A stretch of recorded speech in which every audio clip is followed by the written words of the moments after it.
Você consegue imaginar um mundo sem alface? Como fica a salada tradicional dessa forma? Calma, não estamos alarmando. Vamos conversar hoje sobre uma pesquisa da Embrapa que sugere um cenário quase impossível para o cultivo de alface ao ar livre até o final do século, porque o clima se apresenta aí como um grande desafio para as hortaliças, mas o estudo com certeza apresenta alternativas para o produtor. Assista agora a Força do Agro com Joyce Maffezoni.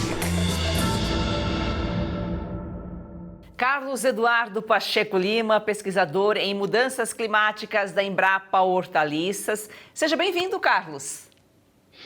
Muito obrigado, Joyce. Eu que agradeço pela oportunidade de mostrar um pouco sobre o nosso trabalho. Pesquisas da Embrapa, até com base aí em modelos do INPE, apontam que o clima e suas transformações podem tornar impossível o cultivo de alface até o fim do século. Mas calma que nós já vamos explicar o que vai acontecer aí nesse meio tempo. O Carlos, por que o verão, acho que nem tanto o verão, né? O calor é tão crítico aí para o cultivo de alface. A gente tem verão, os veranicos de inverno, o verão é a mais crítica, mas com os calores aí que também surgem no inverno, acaba prejudicando o cultivo de alface. Isso, o verão é muito próximo daquele resultado também encontrado para a primavera, seriam as duas épocas mais críticas para o cultivo de alface no futuro, sob mudanças climáticas. Isso tem a ver com a origem da planta, que é uma origem mediterrânea, melhor adaptada a climas amenos, e que com isso se tem uma maior sensibilidade ao calor. O que significa e qual que é a diferença aí entre os cenários RCP 4.5 e RCP 8.5 que foram apresentados aí na pesquisa?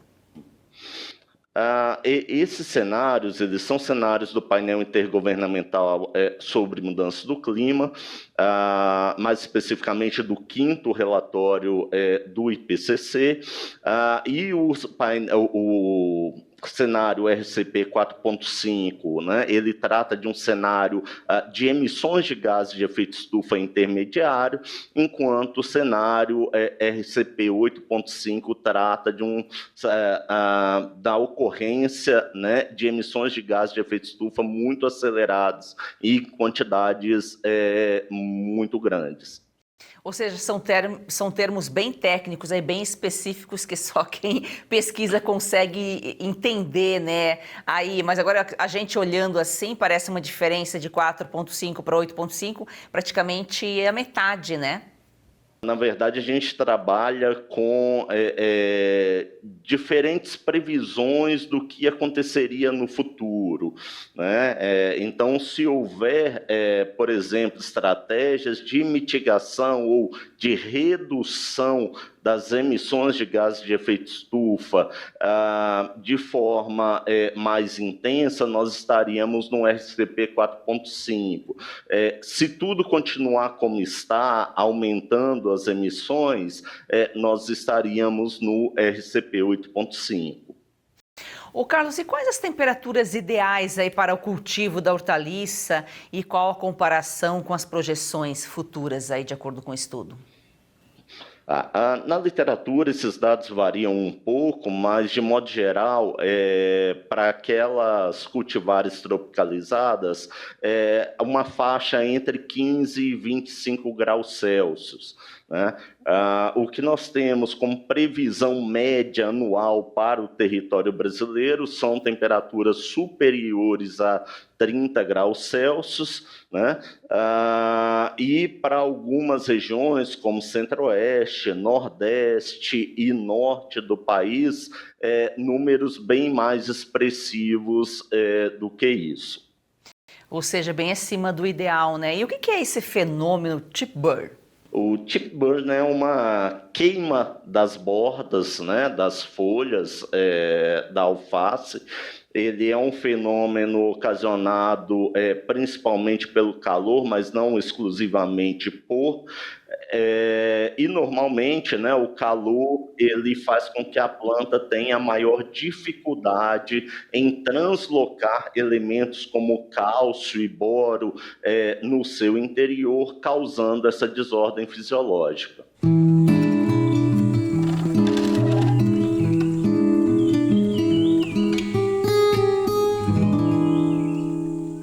A gente já volta com o assunto de hoje, mas agora vamos conhecer da porteira para dentro com Frederico Dávila. Seja bem-vindo. Obrigado, Joyce. Obrigado a você que está toda terça-feira aqui conosco, conhecendo da porteira para dentro. Notícia boa para o agro brasileiro, até que enfim, né, Frederico? O Brasil bate novo recorde de exportação de feijão e com a ajuda da Índia.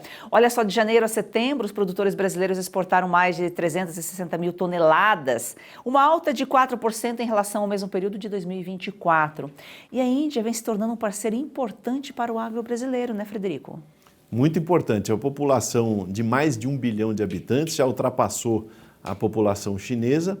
A Índia não tem ainda o poder aquisitivo da população chinesa, mas caminha para isso e tem na sua alimentação a questão dos feijões muito presente na alimentação indiana. E a Índia é o maior produtor de feijão, com cerca de 6 milhões de toneladas ao ano, e ainda assim precisa importar, né? E o Brasil é um dos principais fornecedores. A população indiana é 1,5 bilhão de pessoas, né? Como eu falei, e haja feijão realmente, né? E aí acaba sendo uma oportunidade para os produtores brasileiros, né? A maior parte do volume exportado vai justamente para a Índia. Veja só, Joyce. No caso da produção indiana de feijões, ela não é nem o dobro da produção brasileira, ela é quase o dobro. Mas proporcionalmente pela população é pequeno esse consumo, porque por mais que eles importem esse feijão para lá, 360 mil toneladas, nós estamos falando aí em torno de 8 a 10% da produção brasileira, dependendo do ano, obviamente. Então, essa exportação de 360 mil toneladas é muito importante, mas pode ser muito mais, porque a gente, como eu acabei de dizer, se você tem um aumento na renda da população, consequentemente ela se alimenta melhor. Então, se você for pegar o índice de consumo per capita na Índia, mesmo numa alimentação bastante calcada nos feijões, ainda ela é pequena proporcionalmente comparada ao consumo brasileiro per capita. É uma oportunidade para o produtor brasileiro, mas olha só, bem diferente do que acontece no Brasil. A Índia ela é bem rigorosa na liberação de importações agrícolas, né, Frederico? Porque a base eleitoral do governo é formada por agricultores, né? O país beneficia primeiramente a população para depois abrir mercado para outros países. É o que deveria, é a lógica. Infelizmente, isso não acontece no Brasil. Sim, mas aqui nós somos grandes exportadores de praticamente tudo que nós produzimos, né? O que atrapalha aqui no Brasil é somente uma coisa, que é o governo. O governo atrapalha mais que o clima, atrapalha mais que os juros, atrapalha mais que qualquer outra coisa que você possa imaginar. Mas nós temos aqui, nós somos líderes, né? Nós somos ponta de lança de diversos mercados, suco de laranja, carne, celulose, soja, enfim, nós somos aí grandes lideranças nessas exportações. Mas a Índia, como eu sempre falo aqui, a gente sempre fala, né, Joyce? A Índia e a China, o pouco deles é muito, né? Porque é baseado numa população muito grande. O pouco deles, tudo é bastante. Então, se um chinês tomar uma xícara a mais de café, ou se comer uma colher a mais de determinado produto, açúcar ou qualquer coisa que saia, ou tomar um copo a mais de suco de laranja, isso aí é extremamente expressivo em termos de volume, né? Então nós temos aí um mercado na Índia bastante grande e também de outros países da Ásia, né, que são bastante populosos, como por exemplo o Vietnã, que tem praticamente a população do Brasil ali no Vietnã. Então nós temos no mercado asiático de forma geral, grandes consumidores e que podem se tornar grandes consumidores de produtos que hoje ainda não são consumidos per capitamente falando, num volume, numa proporção considerável de acordo com a população desses países. Quero abrir um parênteses aqui para lembrarmos como o Lula tenta prejudicar o agro. Lá na Índia, eles só abrem para outros países quando não tem o suficiente. Agora aqui no Brasil, me ajuda aqui, Frederico. Teve o caso da tilápia importada do Vietnã, você falou Vietnã várias vezes aqui, importada do Vietnã, que era um produto de origem duvidosa. Questão do leite, que atrapalha o produtor brasileiro. A questão do arroz, que ele tentou ano passado e não conseguiu. Verdade. Sendo que não havia necessidade. Havia produto aqui, mesmo assim ele queria trazer de fora. Isso é uma política totalmente ideológica, né? Que ele faz isso, Joyce, sempre com o intuito de prejudicar aqueles que trabalham e produzem, que é o produtor rural, que dificilmente está de acordo com as políticas do governo federal atual, e ele quer fazer graça com a mercadoria alheia, né? Então ele quer distribuir arroz com selo lá, que ele queria botar um selo no arroz, como se fosse uma marca registrada do governo Lula, e era um arroz importado. E também queria fazer isso com leite em pó do Uruguai, e queria também fazer isso, você citou peixes, né? Mas também quis fazer isso com milho, algumas outras vezes, né? Então, o governo federal, ele não entende nada de agricultura. Inclusive, você vê que o Ministério da Agricultura, em relação ao governo Bolsonaro, ele foi dilacerado, né? Ele tem o quê? 1/3 ou 1/4 do que ele tinha de estrutura sobre as políticas agrícolas brasileiras. Então, na verdade, você tem muito mais uma ferramenta de política ideológica e de companheirada do que um ente da federação, né? um instrumento do governo federal para traduzir as políticas que o setor agrícola precisa em ações efetivas. Você não tem isso hoje em dia, né? Hoje, praticamente, quem faz as solicitações são o setor, através da CNA, da FPA, e acontece de eles darem sempre a raspa, a migalha, ou quando não dão absolutamente nada, como é o caso do Plano Safra atual, que nós falamos aqui no programa anterior. O Plano Safra, praticamente, ele não existe. Ele existiu no anúncio, existiu naquele episódio fantasioso que fizeram no Palácio, mas, efetivamente, se você chegar no balcão dos bancos, ele praticamente não existe. A Índia é um parceiro importante, mas os produtores de feijão brasileiros também exportam para o Paquistão, Portugal, África do Sul. E o feijão vai para lá, o que vai para lá é o mungo preto, principalmente, né? Que é uma novidade até por aqui, uma variedade que foi lançada pelo Instituto Agronômico de Campinas, né? O IAC. E pegando só um gancho aí, não é só de feijão, né, que vive aí o produtor brasileiro, o gergelim também está crescendo, né, em produção e exportação, e ele é tido como um superalimento, né? O gergelim é consumido em culturas orientais e asiáticas também com bastante efetividade, né? É um consumo praticamente diário do gergelim. É uma alternativa na entre-safra em várias regiões do Brasil, principalmente no Cerrado, e é um mercado que o Brasil pode se colocar e pode expandir isso em áreas de maneira bastante ampla. E voltando ao que você estava comentando, né, Joyce, da questão do feijão mungo preto, há de se lembrar que o mercado dos pulses, né, pulses é toda essa cadeia dos feijões e os seus derivados, né, é uma cadeia muito grande.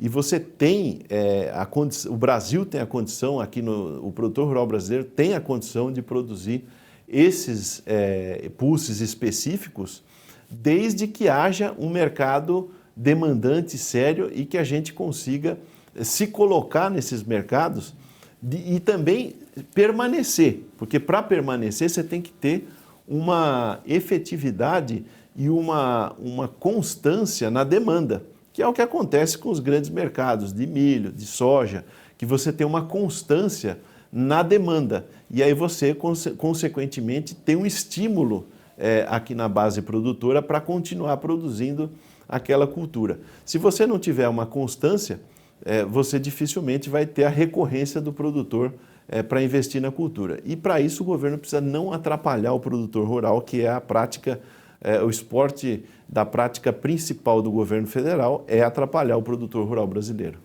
Frederico, obrigada pelas informações. A gente se vê na próxima semana. Obrigado, Joyce. Obrigado você que está toda terça-feira aqui conosco na Força do Agro.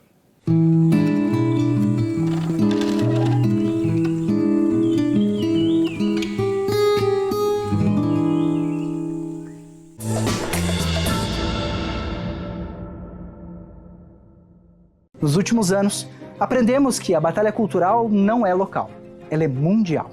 O que acontece aqui nasce em outros países. O Brasil não cria essa engrenagem, ele apenas a absorve. E não faz sentido querer transformar o Brasil sem participar da luta global. A Brasil Paralelo nasceu com esse propósito: ser uma produtora independente, dedicada à transformação cultural do Brasil. E agora, chegou o momento de dar o próximo passo. Para que nossas produções conquistem também o público internacional, nós precisamos abrir o caminho lá nos Estados Unidos, o epicentro da batalha cultural. E foi por isso que criamos a Big Picture Originals, o braço internacional da BP. E nós queremos, é claro, que você faça parte dessa missão. Nós nunca aceitamos um centavo do dinheiro público e nunca aceitaremos. Assim, garantimos total independência na criação dos nossos originais. E para que possamos seguir em frente, tanto aqui no Brasil como no mundo afora, tirando mais produções do papel, nós contamos com seu apoio, tornando-se um membro da Brasil Paralelo. A sua assinatura nos ajuda a seguir em frente na busca pela verdade e também, é claro, te garante acesso a centenas de originais da BP, que são os nossos documentários, séries e filmes exclusivos. Em 2026, nós vamos ampliar o nosso catálogo de ficções originais. E, inclusive, já temos novos filmes em produção. Para que ninguém fique de fora, nós estamos com o maior desconto da nossa história. E hoje, com apenas R$ 7,90 mensais, você libera o seu acesso ao Plano BP Originais. Toque em Saiba Mais e seja um membro assinante da BP hoje mesmo. Apenas R$ 7,90 mensais no plano anual e você garante acesso a todas as produções originais BP e ainda apoia uma mídia independente. Nós contamos com você, muito obrigado e até breve.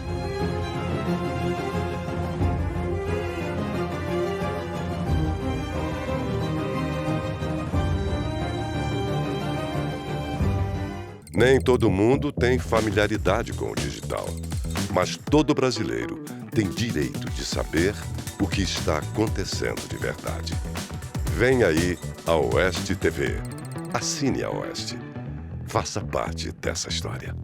Para apoiar mais este projeto da Oeste, faça sua assinatura com até 20% de desconto, com pagamento em até 8 vezes sem juros. Você pode assinar pelo site revistaoeste.com/assine ou pelo 0800 580 2020. Assine agora, nossa equipe está de prontidão aguardando você. Assine já!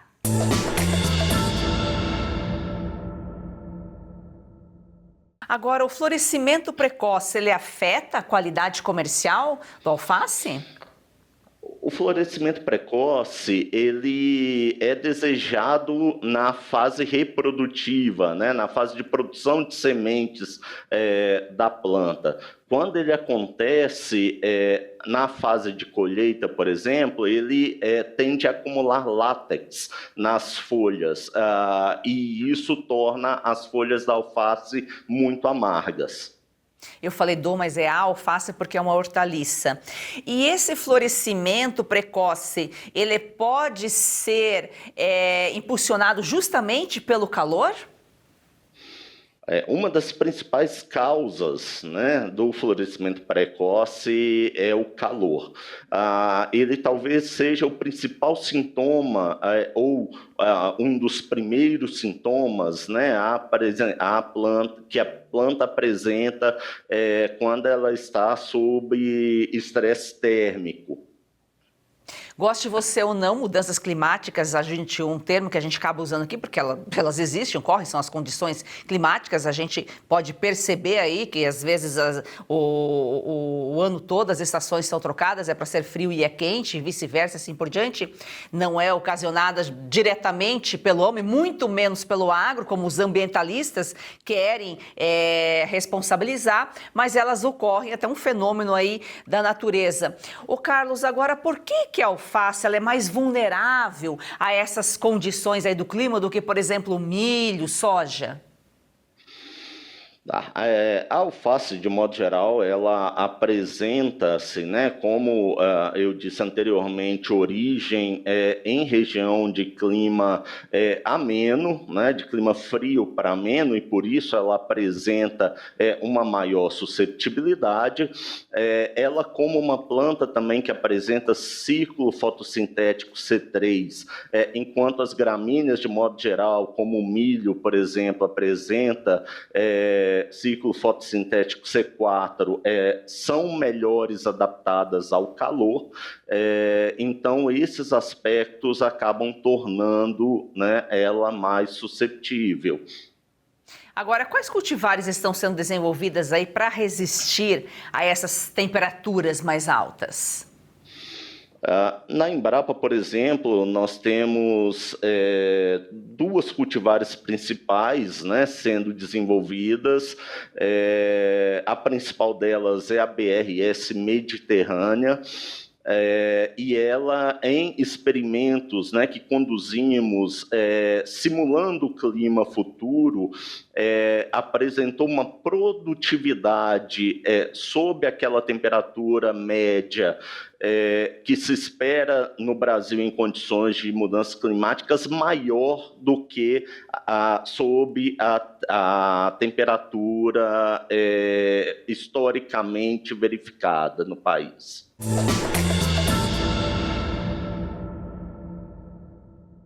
Você já perdeu as contas de quantos comprimidos toma por dia para tentar aliviar suas dores? Cansado dos efeitos colaterais que isso causa no seu corpo? Como dor nas juntas, nas costas, nas pernas, dor para levantar, até para dormir. A verdade é uma só, você merece se sentir bem de novo e isso é possível. Com certeza, é isso mesmo. A Vitae Gold traz para você um produto completo de verdade. O Vitae 7 em 1 é uma fórmula com 7 ativos mais indicados por especialistas, agora em apenas 2 cápsulas por dia. Chega de tantos remédios, mais praticidade, mais saúde e menos dor. É isso aí, imagina só, fortalecer os seus ossos, reduzir as inflamações, proteger os seus músculos e cartilagens, recuperar a disposição e ainda reforçar a sua imunidade. Tudo isso com uma fórmula natural, com comprovação científica que age de verdade onde a dor começa. E a nossa querida Lucinha Lins já incluiu o Vitae 7 em 1 na rotina. Vamos ver o que ela conta pra gente.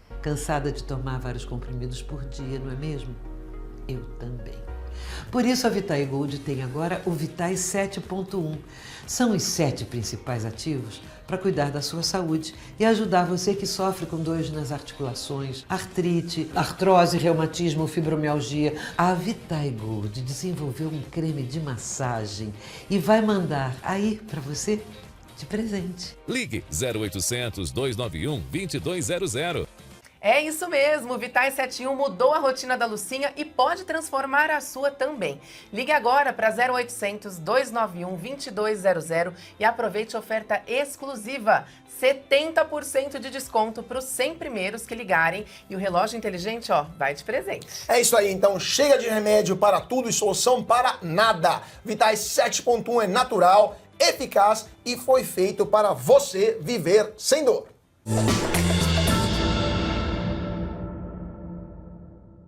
O Carlos, agora, como o plantio direto e o uso de compostagem podem influenciar a resistência e na resistência das hortaliças juntamente aí para resistir ao calor? Vamos começar pelo plantio direto, né? O plantio direto, ele tem uma característica, né? Uma das características dele é a manutenção da palhada sobre o solo, né? Essa manutenção da palhada sobre o solo, ela tem alguns efeitos, né? Sobre a qualidade do solo, mas também sobre a capacidade do solo em armazenar água.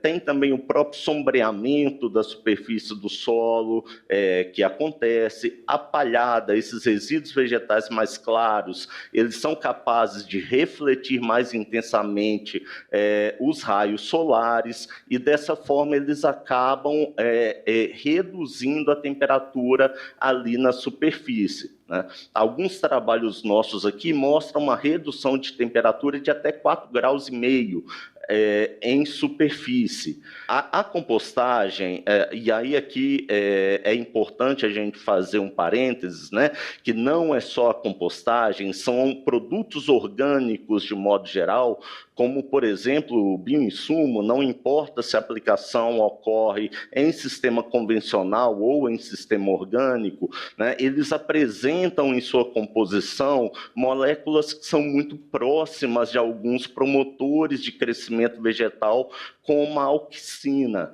né?